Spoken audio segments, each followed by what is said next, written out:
Бара ибн Малик ал-Ансари. Бараны бир да мусулман аскерине кол башчы кылып дайымдабагыла, анткени ал өз баатырдыгы менен бүтүндөй аскерди жиниктирип салышы мүмкүн. Умар ибн Хаттаб. Чачтары саксайып, түйдөктөшкөн, ыркыйган арык бул адам ушунчалык куник болгондуктан аны биринчи жолу көргөндөр дароо жүзүн буруп кетер эле. Ошого карабастан анын жапырт каптап кирип салгылашууда кырган душмандарың айтпаганда да, жекеме-жеке чыгып беттешүү менен о дүйнөгө узаткан бутпарастарынын саны 100гө жеткен. Анын эрдиги тууралуу Фарук Умар, ага Алла ыраазы болсун, өзүнүн жерлердеги башкаруучуларына, бараны бир да мусулман аскерине кол башчы кылып дайымдабагыла, анткени ал өз баатырдыгы менен бүтүндөй аскерди жиниктирип салышы мүмкүн, деп жазган. Бара ибн Малик ал-Ансари Алла элчисинин, ага Алланын алкышы болсун, кызматчысы Анас ибн Маликтин бир тууганы болгон. Эгер мен Бара ибн Маликтин бардык эрдиктерин санап чыксам, буга өтө көп убакыт кетип, баяныбыз ого эле узармак. Ошондуктан анын эрдиктеринин бири тууралуу гана айтсам, ал бардыгы тууралуу түшүнүк берет деп чечтим. Бул окуя асыл зат пайгамбарыбыз дүйнөдөн өтөрү менен толгон араб уруулары Алланын дининен аны бир кезде кандай кабыл алышса, ошондой эле тездик менен баш тартып кирген биринчи сааттарда башталган эле.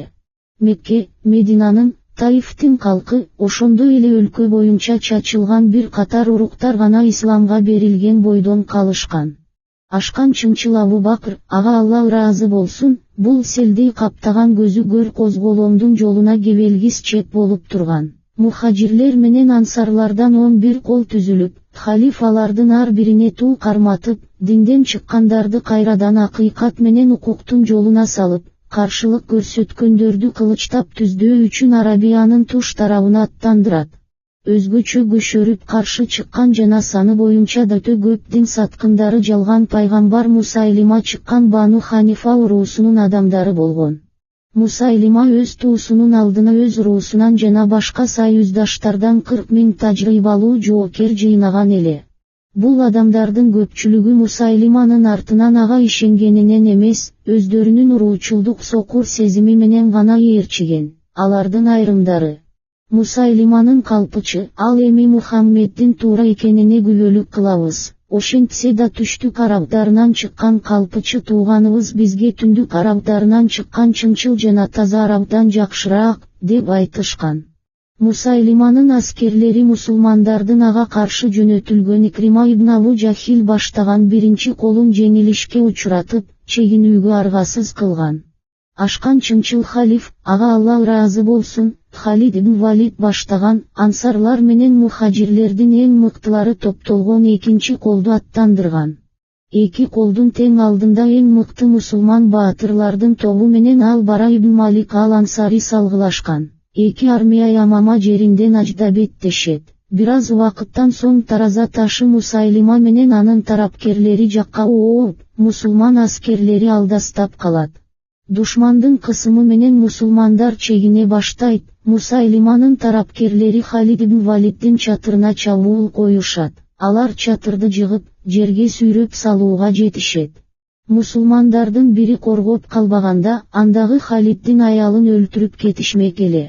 Ошол учурда мусулмандар өтө олуттуу коркунучка кириптер болгонун сезишип, эгер алар Мусайлимадан бул жолу да жеңилсе, анда адамдар шериги жок бир Аллага сыйынуудан баш тартып, Ислам Арабияда өз жашоосун токтоторун билишкен. Мына ошол оор кырдаалда Халид өз аскерлеринин арасында жүрүп, алардагы атаандаштыкты арттыруу үчүн мухажирлерди ансарлардан, бедуиндерди болсо ал экөөнөн тең бөлүп, кайра уюштуруп чыккан. Бир атанын бардык уулдары бир туунун алдына биригип, салгылашта ар бир согуштук топтун эрдиги айкын сыналып турган. Мындайча уюмдашууда мусулмандарга каршы урулган башкы сокку кайда экени да оңой аныкталган. Каршылашкан эки тараптын ортосунда айгышкан кандуу согуш жүргөн. Мындай согуш мусулмандардын согуш тарыхында али боло элек эле. Мусайлиманын жоокерлери майдан талаасында укмуштууда эрдиктерди көрсөтүшүп, кандай жоготуу болсо да чыдап, кадиксиз өлүмгө башын байлашкан. Мусулмандар да өз тарабынан санжыралуу сансыз баатырдыктарды жасашкан. Алардын баарын жыйнап жазса, эң сонун бир чоң тарыхый эпопея болмок. Ансарлардын туу көтөргүчү Сабит ибн Кайс, ушул китепте анын өмүрү тууралуу атайын бөлүм да бар, өзү үчүн ам казып, тирүү өлүк сымал кепинге оронуп, анга тизесине чейин түшүп, душман келип кылычтап өлтүрүп кеткиче өз элинин туусун коргоп, соксоюп тура берген. Умар ибн Хаттабдын бир тууганы Зайд ибн Хаттаб мусулмандарга кайрылып: «О адамдар, душманыңарды тиштенип туруп талкалап, алга жөнөгүлө. О адамдар, калп айтсам Алла турат, Мусайлима талкаланмайынча, мен бир да сөз сүйлөбөйм, же болбосо Аллага барып, ага өз жүйөөмдү айтып берем», деп кыйкырган. Ошентип ал душманды карай атылып барып катылып, акыры жан таслим болгончо салгылашкан. Мухажирлердин туусун Салим Маула Абу Хузайфа көтөргөн, бирок жоокерлер анын алы кетип калабы деп чочулап, согушта сенден озуп кетебизби деп кооптонуп жатабыз, дешсе, ал: «Эгер салгылашта силер менден озуп кетсеңер, анда мен Курандын жаман алып жүрүүчүсүмүн», деп жооп берген. Ошентип ал душманга ителгидей тиип, баатырларча курман болгуча салгылаша берген. Ошентсе да бул эрдиктердин баары Бара ибн Маликтин баатырдыгынын жанында даражасы түшүп калат. Салгылашуу эң жогорку чегине жеткенин көргөн Халид Бара ибн Маликке кайрылып: «Аларга эмес эң бар ансарлардын үмүтү», дейт. Бара өз адамдарына келип: «О ансарлар, бириңер да Мединага чегинип баруу тууралуу ойлобогула. Бүгүндөн баштап силер үчүн Медина жок, бир Алла жана бейиш гана бар», деген чакырык салат. Анан артынан ансарларды ээрчитип, бутпарастарга чабуул коет. Бара кылычтап кырган душмандын арасы суюлуп, аеосуз чабылган баштары топулдап жерге түшөт. Мусайлима менен анын тарапкерлеринин үрөйү учуп, ошол жерде ошол күнү кыргынга учураган кишилердин көптүгүнүн өлүм багы деп аталып калган бакка кире качышат. Ал өлүм багы тегерете бийик дубалдар менен курчалып, ичи бак шакка толгон чоң жай эле. Мусайлима өзүнүн миңдеген тарапкерлери менен ошол дубалдын ичине кирип, дарбазасын жаап бекинип алат. Бийик дубалдардын артынан Мусайлиманын желдеттери мусулмандарга карай жаа огун жамгырдай жаадырат. Ошондо мусулмандардын кабылан шери Бара ибн Малик алдыга чыгып, жоокерлерге кайрылып: «О адамдар, мени калкандын үстүнө салып, найзаңар менен көтөрүп, дарбазага жакын жерден дубалдан ашырып жибергилечи. Мен же өлөм, же силерге эшикти ачып берем», деп кыйкырат.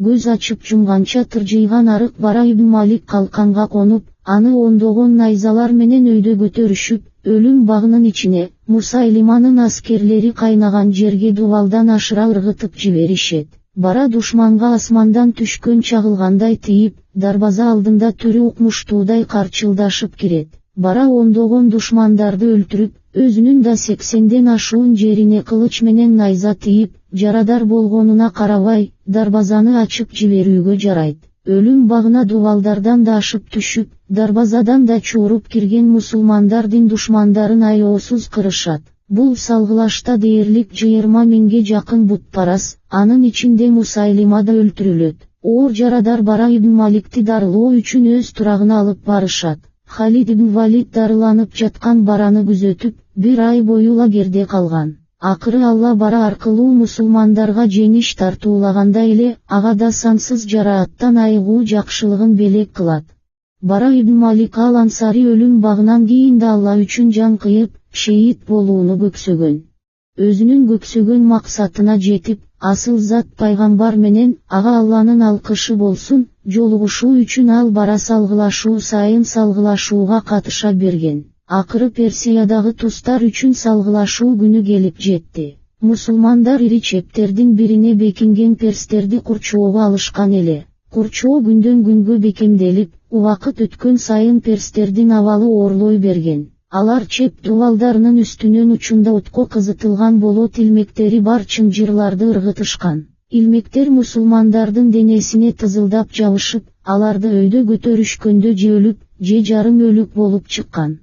Мында илмектердин бирине Бара ибн Маликтин иниси Анас ибн Малик илинген. Аны көрөрү менен ал Бара дубалга секирип, иниси илинген чынжырга жабышкан. Илмекке жетип, аны инисинин денесинен ажыратууга аракет кылган. колдору шыпырылып күйгөнүнө карабай, инесин куткарып алууга жараган. Ошентип экөө жерге түшкөндө анын колдорунун эти күйүп бүтүп, сөөгү гана калган болот. Ошентип ал кармашта Бара ибн Малик ал-Ансари Алладан шейит кылып жанын алууну ботодой боздоп суранат. Алла анын үнүн угуп, Барага эгесейинсеген баатырлардын курмандыгын берген. Алла Баранын жүзүн бейиште жарык кылып, өз пайгамбары Мухаммед менен, ага Алланын алкышы болсун, коңшу кылсын.